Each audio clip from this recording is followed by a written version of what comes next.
reabsorción, difusión, expresión. Entonces, el día de ayer hemos visto parcialmente la filtración. ¿En qué consistía la filtración? Era el paso selectivo de las sustancias a través de la membrana. Por eso hemos dibujado ayer, ¿no? Que el glomérulo tenía su membrana, o sea, la pared del epitelio del vaso sanguíneo, su membrana basal y sus procesos podocitarios y podocíticos. La reabsorción es clave entender la siguiente parte de la reabsorción, y es que para entender la reabsorción teníamos que haber llevado fisiología y transporte celular, que hemos llevado. Entonces lo vamos a entender muy bien si se acuerdan. La primera es que la reabsorción por definición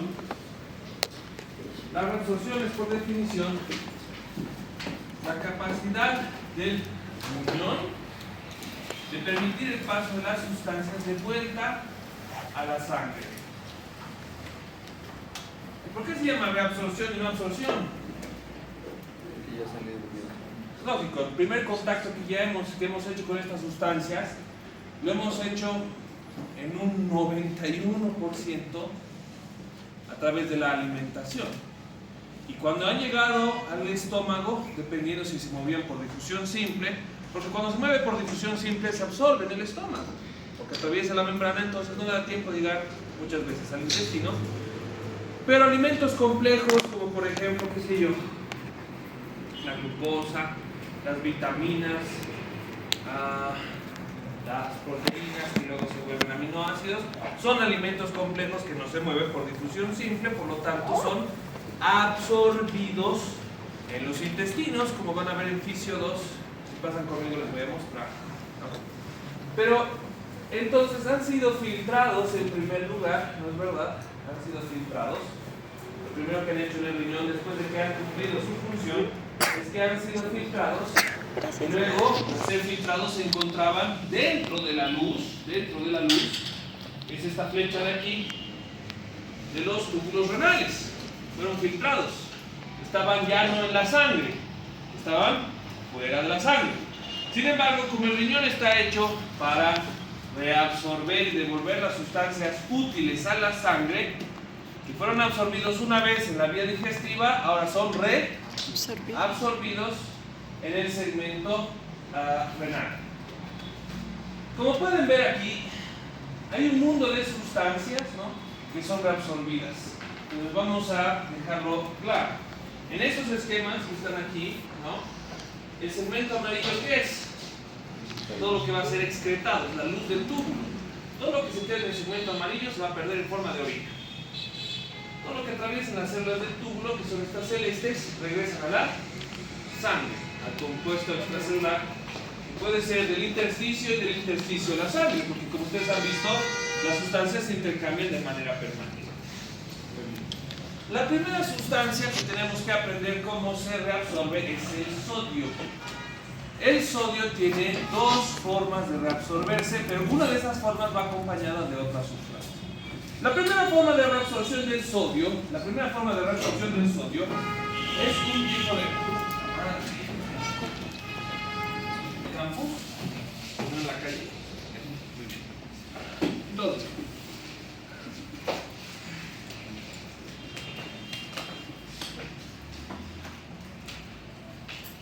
el sodio, en este segmento, el sodio se reabsorbe por difusión facilitada. En la difusión facilitada nosotros tenemos una proteína. La proteína permite el paso de las sustancias de regreso al túbulo. Esta proteína, por difusión simple, se llama INAC, al traducido al inglés, ENAC. Esta proteína de difusión facilitada que ustedes están viendo aquí tiene nombre.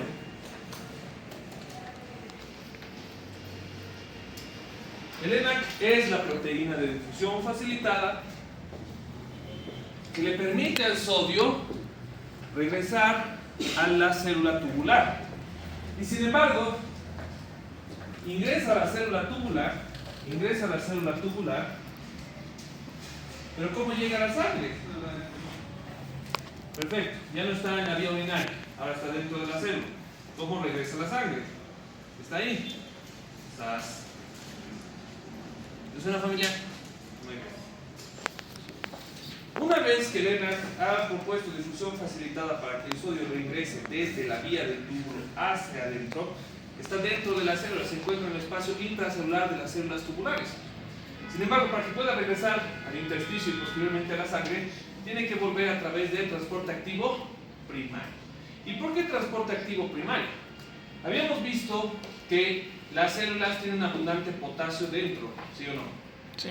Entonces quiere decir que yo voy a absorber, por ejemplo, potasio a un medio que ya tiene abundante potasio. Entonces necesito una función de transporte que vaya en contra del gradiente de concentración. Y la única sustancia que puede hacer eso es esta, el transporte activo primario. Por lo tanto, reabsorbo, no es verdad, el sodio a través de la bomba sodio-potasio. Entonces, aquí remarca nuevamente la necesidad del control sódico en pacientes con hipertensión, con enfermedad renal, etcétera, etcétera, etcétera. Siempre vamos a ganar sodio a expensas de potasio. Y estas células, ¿en algún momento hemos hablado de despolarización renal? No, porque no funcionan así, porque no necesitan potenciales de acción. Lo único que hacen los riñones es intercambiar sustancias por otras o absorberlas directamente. ¿Listo? Entonces el sodio se convierte en sodio reabsorbido, así de sencillo. El sodio contrasta bastante. ¿Con qué? Con la glucosa. ¿Cómo se reabsorbe la glucosa? Es muy sencillo. Resulta que así como tenemos uno de estos que intercambian en contra, tenemos uno que intercambia a favor. Glucosa, sodio. Este tipo de transporte se llama cotransporte o simporte. El cotransporte o el simporte en este caso están moviendo dos sustancias. ¿Qué sustancias son? Sodio y glucosa. En la misma dirección. Y esto es lo que garantiza ¿qué cosa? Esa constante de osmolaridad que nosotros encontramos en el riñón que les he mostrado el día de ayer. Decía que la osmolaridad del riñón era 300 miliosmoles. Como una persona, si yo incluso estoy en condiciones normales, garantizo que mi riñón va a estar en 300 miliosmoles. Lógico. Le pongo abundante concentración de sustancias osmóticas en un solo mecanismo funcional. Este cotransportador tiene nombre que es Sodium Glucose Like Transporter. Transportador similar. Similar no quiere decir que se parece. Similar quiere decir que favorece en este caso. Es una de esas malas traducciones del lenguaje anglo al español. Y es curioso porque el español tiene como 6.000 o 5.000 palabras más que el idioma inglés. Más fácil aprender inglés que español, en este caso. ¿Han leído Don Quijote de la Mancha? ¿Sí? ¿Nos han obligado a leer en el colegio? ¿Qué tal el Lazarillo de Tormes? ¿No nos han obligado a leer eso? Entonces, leen esos dos libros y van a salir con su vocabulario muy florido, y no digo de putear gente, literalmente florido. El SGLT absorbe glucosa y sodio generando un contraste de movimiento, tanto osmótico como de sustancias. Entonces, ahora que la misma situación, por ejemplo, ahora la glucosa está dentro de la célula tubular. Como la reabsorbo, aquí es donde aparecen estos infames proteínas que también se mueven por difusión facilitada, que se llaman GLUT. Los GLUT son proteínas estereoespecíficas. Yo creo que ya se acuerdan que es estereoespecificidad, la mencioné todos. Estereoespecíficas de glucosa. Son las proteínas universales del paso de glucosa en células sanas. Porque cuando las personas, por ejemplo, tienen cáncer, hay anormalidades en sus proteínas que se comen el azúcar, y por eso el individuo que tiene cáncer es gordo. No, está carcomidísimo. Y es porque expresa proteínas anormales que se comen lo que debería comer. Entonces estas proteínas GLUT, como tienen difusión facilitada, ¿no? Igual que el sodio, tienen un índice de transporte máximo o un índice de saturación. Quiere decir que a partir de ciertas cantidades deja de funcionar, el transporte deja de funcionar. El transporte máximo de la glucosa renal es 165 miligramos de decilitro. Cuando se supera este umbral, esto deja de funcionar. Ya no absorbemos glucosa. La glucosa ya no pasa a la sangre. ¿Dónde se queda? ¿Dónde se queda? En la luz del túbulo. Y empezamos a hacer pis glucosa. Eso se llama glucosuria. Y la glucosuria es un síntoma cardinal de bueno, es un signo cardinal de la diabetes, correcto. Y la diabetes, los criterios diagnósticos son por encima de 165 miligramos, 3 de los 5 diagnósticos. El primero es glicemia mayor a 126 miligramos de decilitro en ayuno, que el ayuno actualmente es considerado sexual. Lo siguiente es síntomas de diabetes, poliuria, polidipsia, polifagia, más glicemia mayor a 200 miligramos de decilitro. Glucemia al azar mayor a 200 miligramos de decilitro con prueba de tolerancia oral a la glucosa mayor a 200 miligramos de decilitro. Y obviamente por descarte con la anterior, prueba de tolerancia oral a la glucosa con tamizaje de 2 horas mayor a 200 miligramos de decilitro. Hemoglobina glicosilada mayor a 6,5%. Como habrán notado, la mayor parte de los criterios diagnósticos de la diabetes son encima de 165. Entonces es sano advertir que el paciente diabético siempre va a estar deshidratado, porque va a ser pis glucosa y la glucosa es osmótica y la osmosis jala agua, entonces tienen poliuria. Y es por este pequeño mecanismo sencillo. Se adquiere por encima de 165 miligramos de decilitro, se indica el índice de saturación, se alcanza el transporte máximo y ¡pap! Se detiene. Ya no hay transporte, se corta el transporte. Hasta aquí se transportaba, superamos el umbral de transporte, ya no hay transporte. El paciente orina pis, obvio, y orina glucosa. Entonces, ¿en qué consiste la otra parte? ¿Qué le pasa al sodio? Absorbemos nuestra glucosa por nuestro GLUT y nuestro sodio se absorbe por la bomba Sodio potasio. Entonces, un paciente que es hipertenso tampoco puede comer azúcar, porque cada vez que come azúcar absorbe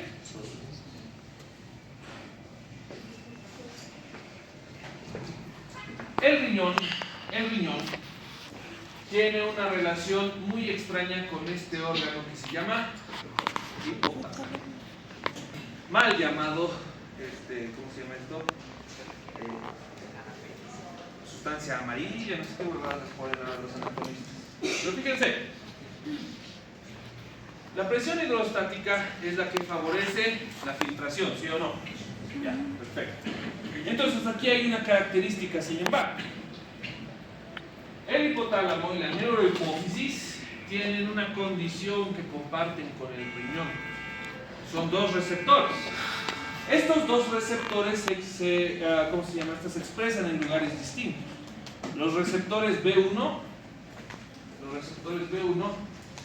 se expresan aquí, en la arteriola eferente. Y los B2 se expresan aquí. Y hay una condición para esto. La condición, como los puentes de los nazis, B1, B2. Los B1 y los B2 responden al mismo estímulo, que es un aumento de la osmolaridad versus una disminución del agua. En contraste, ¿cómo se traduce esto? Una disminución de la presión arterial o un aumento de la presión arterial. ¿Y en qué afectará esto al riñón? ¿En qué lo afectará? Ya no va a poder. Desencadena una función, no es que no va a poder. Antes de que ya se joda, hay una función antes. Esta hormona que se llama antidiuretic hormone, por sus siglas en inglés, que se produce como hormona antidiuresis. ¿Qué es diuresis? Hacer pis. Entonces, ¿cómo dejamos de hacer pis a través de esto? Y está directamente relacionado con este segmento de acá. Y es que la osmolaridad alta, la hiperosmolaridad, ¿qué cuadro clínico es? Deshidratación. Entonces, ¿cómo el riñón evita que yo me deshidrate? Pues a través de estos receptores. El B1 lo que hace es, a través de la arteriola aferente y eferente, activa la vía de la renina, angiotensina, aldosterona, que va de la mano con esto. Mientras que el B2 se expresa ¿dónde? En las células tubulares. Las células tubulares, como esta que ustedes están viendo aquí, ¿qué es lo que hacen? ¿Qué creen que se activa? ¿Recuerdan eso? Es un ribosoma que se encuentra dentro de un retículo endoplasmático rugoso. ¿Cuál es el objetivo final? Los receptores B2 que están en las células tubulares, cuando entran en contacto, ¿con quién? Tu célula tubular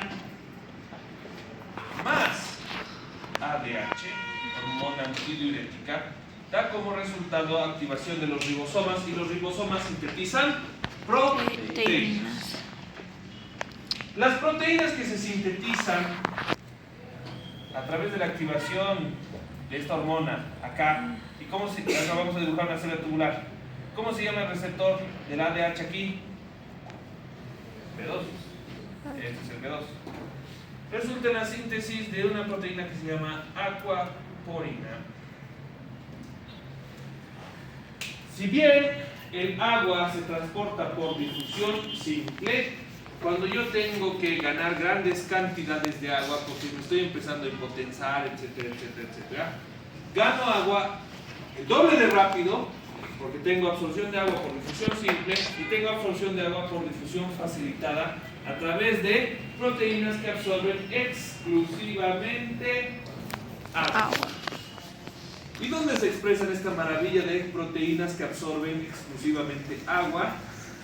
En el túbulo colector. Entonces ya hemos visto hasta ahorita, por ejemplo, tres sustancias. Hemos visto sodio, hemos visto glucosa, hemos visto agua. Entonces, ¿de dónde viene este mecanismo? El ingreso de cloruro de sodio y de sal, que no genera cambios en el volumen, pero sí genera cambios en la osmolaridad. Hay secreción de vasopresina, hay sed. Cuando hay sed, tomamos agua y lleva a la absorción renal de agua, tanto la vasopresina como el ingreso de agua.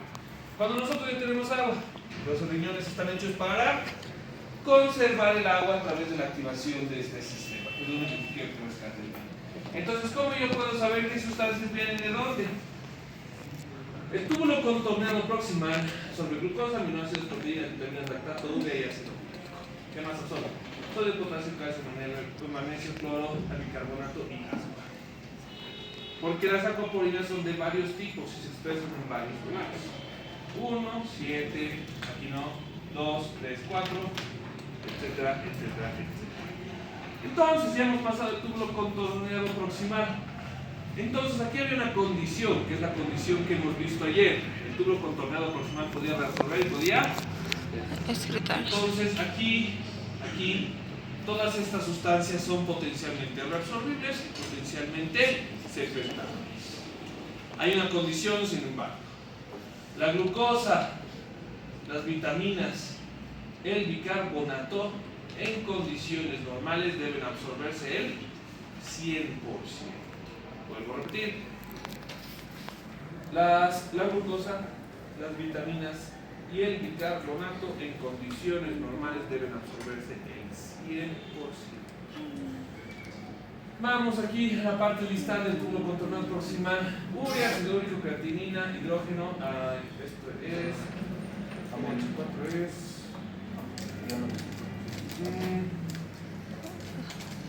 Mientras más largo, más alto el número, más corto es el nombre. Es amonio. Y aquí en el asa de Heller, ¿no? El asa de Henle tiene una particularidad. El asa de Henle. En el asa de Henle, todo este segmento de acá, tiene una bomba que se llama bomba 2 sodio.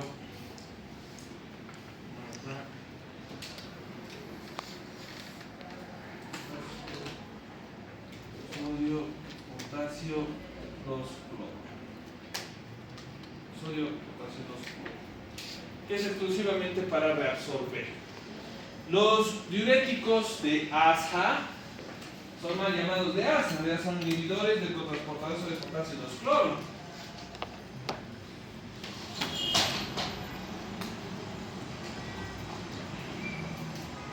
Aquí está, justo. Vamos con el túbulo contorneado distal.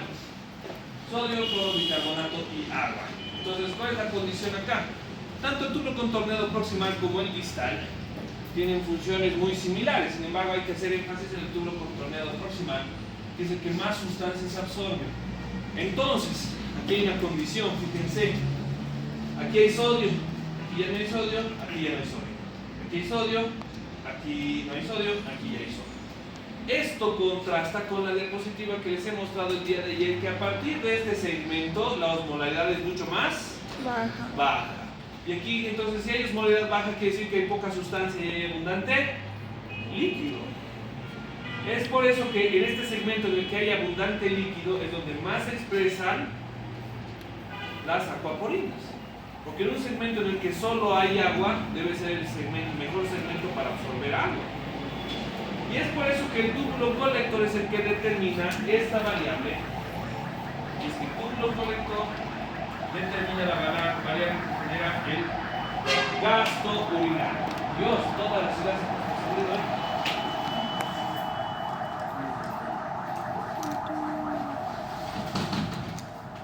eso que escuchan es de ambulancia. Entonces la policía suena. Muy bien. Entonces,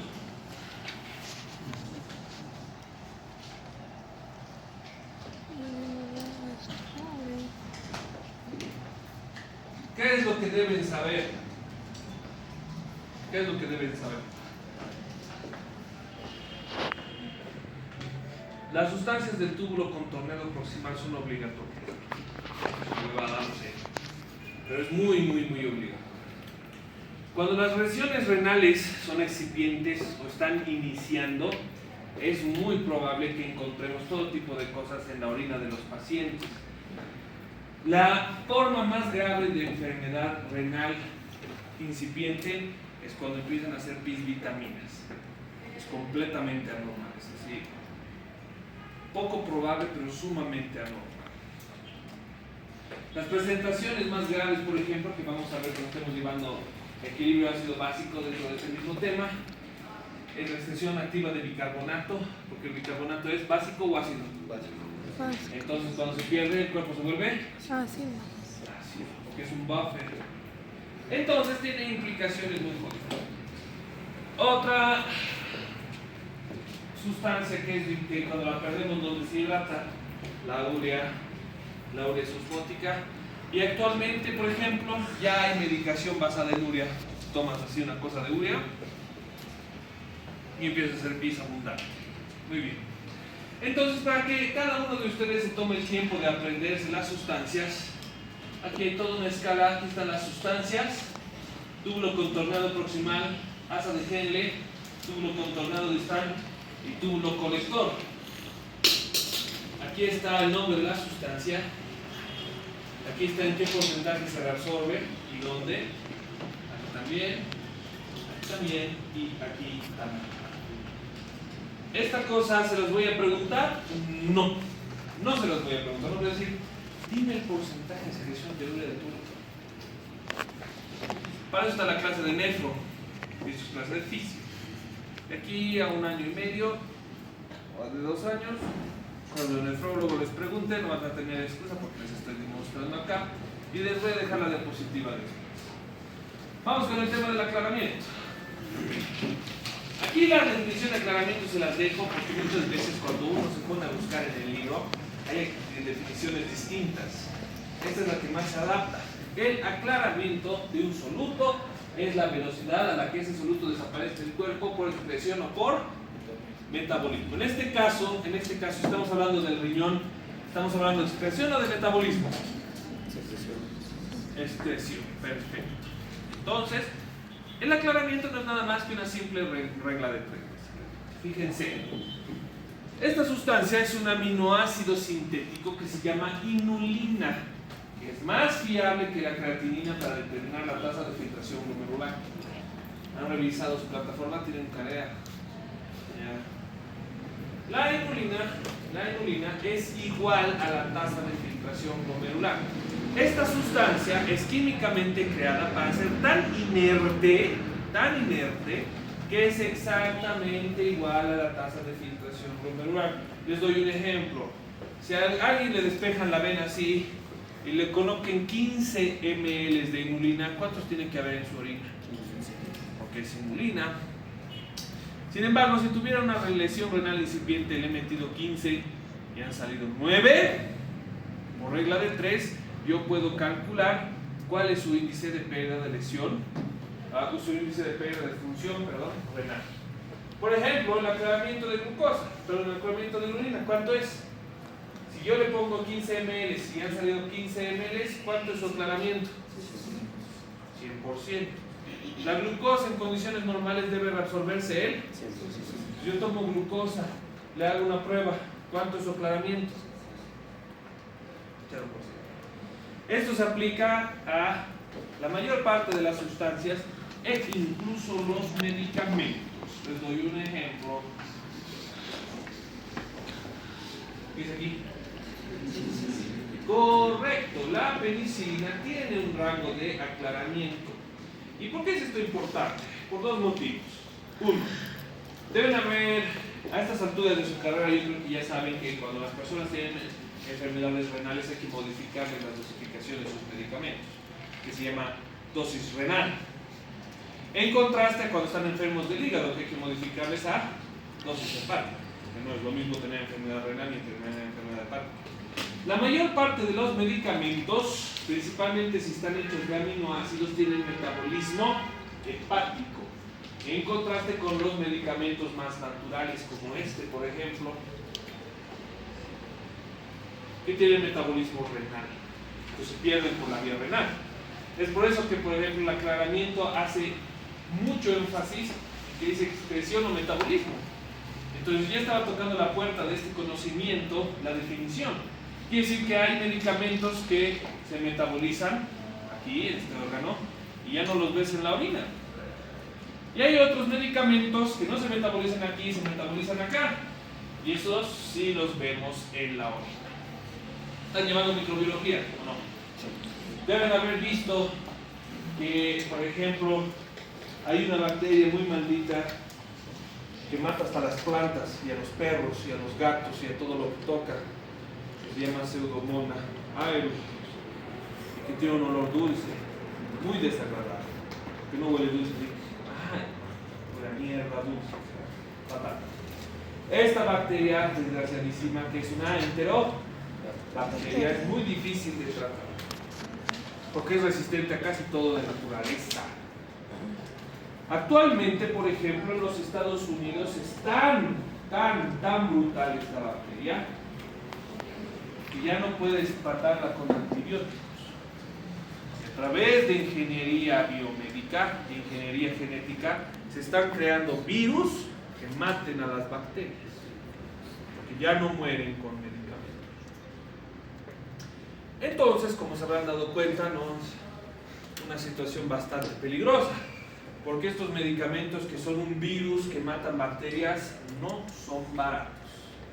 Entonces, básicamente lo que les estoy diciendo es que los humanos, más o menos para el 2050, vamos a volver a la época de los vaqueros, la que tomabas agua de un lugar y te morías de la diarrea, te cortabas mal tus uñas, la infección por haberte cortado mal hacía que pierdas el pie o mueras de sepsis. Esa época va a regresar, va a ser más necesario que nunca que haya doctores, y la civilización los va a poner en el lugar que a ustedes les corresponde, que es en el segundo puesto de la medicina, de los cargos más difíciles de ocupar.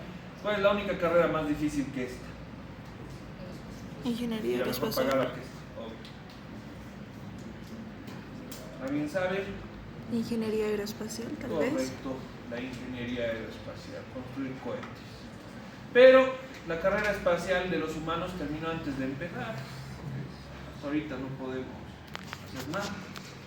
Pero bueno, entonces esa época va a regresar. Y cuando regrese esa época en la que la gente se muere por cortarse las uñas o una simple neumonía va a matar a cientos de miles, o la influenza con sobreinfección bacteriana aniquile un país entero, porque por estas cosas sí han pasado, por si acaso, si ustedes buscan las grandes plagas de las civilizaciones prerromanas, se han extinto por enfermedades. Vino una bacteria un día, y civilizaciones enteras diezmadas. Entonces esa época va a regresar, solo que no va a ser como en la época prerromana. Ahora vas a prender tu teléfono, vas a ver cómo se han extinto, si es que no se han extinto aquí. Entonces, porque aquí la gente ya sales a la calle. ¿Por qué? ¿Qué tiene que ver esto? Resulta que para matar a la pseudomonas tienes que darle un medicamento, un antibiótico muy pesado, que debe costar 75 bolivianos solo esto. ¿Alguien conoce qué se llama? Es de la familia de las penicilinas de espectro ampliado, las aminopenicilinas de espectro ampliado. Imipenem. Que pertenece a la clasificación de aminopenicilinas de espectro ampliado o de muy amplio espectro. Carbapenem. Me pues las penicilinas sintéticas, la penicilina G, la penicilina B, que la G se da por vena, la B se da por vía gástrica, las aminopenicilinas que son la amoxicilina y la amoxicilina, luego las aminopenicilinas con inhibidor de ácido clavulánico, como la amoxicilina con ácido clavulánico de 875 miligramos y la ampicilina con, ¿qué se llama el inhibidor parenteral? Luego las penicilinas antistafilocósicas como la diclofosfacilina, ¿no? Okay. Este imipenem tiene todo para ganar excepto un problema. Su aclaramiento es muy rápido, lo orinamos rápido y su tiempo de vida en el cuerpo es muy corto. Eso les diría si no fuera que el imipenem se vende con imipenem cilastatina, que la cilastatina inhibe la excreción del imipenem en el riñón y disminuye su aclaramiento. Vean, la cilastatina inhibe algo misterioso en el riñón que evita que nosotros hagamos pis el medicamento y se quede más tiempo ayudando. La fórmula del aclaramiento renal, está aquí. La fórmula del aclaramiento renal es infame, es bien conocida, que es la fórmula, vamos a mover acá, que se conoce como fórmula de Cockcroft-Gott.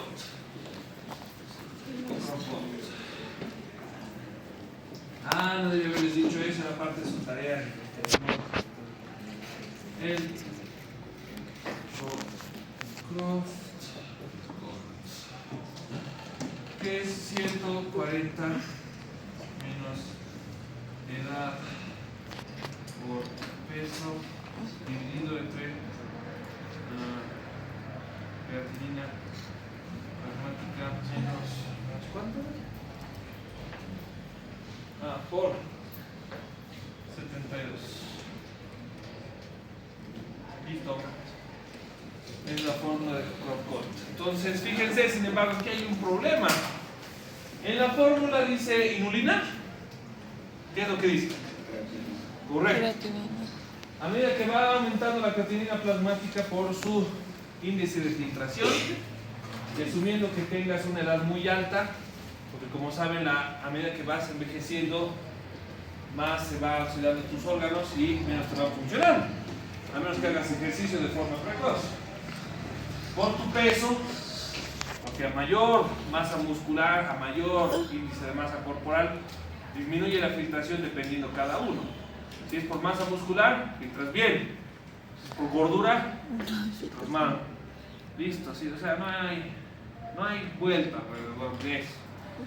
¿Han escuchado de esos activistas body positive? Que dicen que la gente debe, si son ultra obesos grado 3, deben aceptarse tal como son. ¿Sí? ¿No sabían que existía eso? Están Sí. muertos. Sí. Así Es una como les tontería. gusta. Han agarrado, han dicho yo soy como soy. No hay un estándar de belleza, pero sí hay un estándar biológico. Tu cuerpo solo te tolera un ratito antes de infartarte y matarte. Por si acaso. Pero, ¿qué es lo bueno? ¿Qué es lo único bueno de que podemos nosotros sacar de la pelotudez de la gente? La medicina ha nacido de la pelotudez de la gente. Cada vez, cada carnaval, y eso es una historia real, cada vez que las chicas se ponen esos tacos con una huevada casi y van a bailar en carnaval, eso es trabajo para nosotros. Solo acomodar uno de esos dedos son 300 bolivianos y se hacen mierda los 4. 3, 900 lucas en 25. Ya, perfecto. Le das, y esto es lo que yo trabajo, porque yo hago terapia intensiva pediátrica, le dan espuma, no a los niños. Porque lo que hace la gente pelotuda, que no vigila a sus hijos, están ahí muriéndose, eso es trabajo. Eso es trabajo. Mi consulta es 875 bolivianos, la mía. Entonces por eso cuando me escriben, me dicen estoy enfermo, toma esto, podría desfajarlos a todos ustedes cuando me piden un consejo médico, pero no lo hago porque ese no es el objeto, no es el objetivo. Entonces cuando la gente descuida a sus hijos, cuando la gente se descuida a sí mismo, se les dice no lo hagas, pero como no hacen caso, entonces ¿qué es lo que haces? Pues cobras, no hay otra cosa, no hay otra cosa. ¿Suena feo? ¿Parece que lo estoy mercantilizando? No. Los médicos, desde que todos los médicos que conozco se le han pasado a la gente, se han pasado la vida advirtiendo a la gente. No haga esto, no haga aquello, vigile a sus hijos, que no jueguen cerca de áreas de alto tránsito vehicular, que no jueguen en lavanderías donde las cosas pesan, la huevada para lavar platos más liviano de pesar 100 kilos, eso se les cae en sus cabezas partidas así, están ahí en las, ¿cómo se llama esto? En las capillas de los hospitales, rogando por algo que no debió pasar en primer lugar. Eso es dinero. Si no lo hacen ustedes, lo hará alguien más. Así no se sientan. Esa es la primera fórmula. La primera fórmula. Cockcroft y Gold. La segunda fórmula que les estoy mostrando aquí se llama MDRD, que está desactualizada. Esta está desactualizada, ya no es esta. ¿Qué es lo que deben ir a averiguar entonces? La actualizada, el MDRD 9 ya debe estar. Doctor, ¿por qué no se sabe la fórmula del MDRD? Aquí hay una combinación importante. Esta es para modificación dietética, es para enfermo metabólico que ya está empezando a hacer enfermedad renal. ¿Qué enfermedad metabólica ustedes conocen que enferme el riñón? Diabetes. La diabetes universal. La diabetes en Latinoamérica es la primera causa de fracaso renal crónico. Después le sigue la hipertensión reciente. Esto es la siguiente.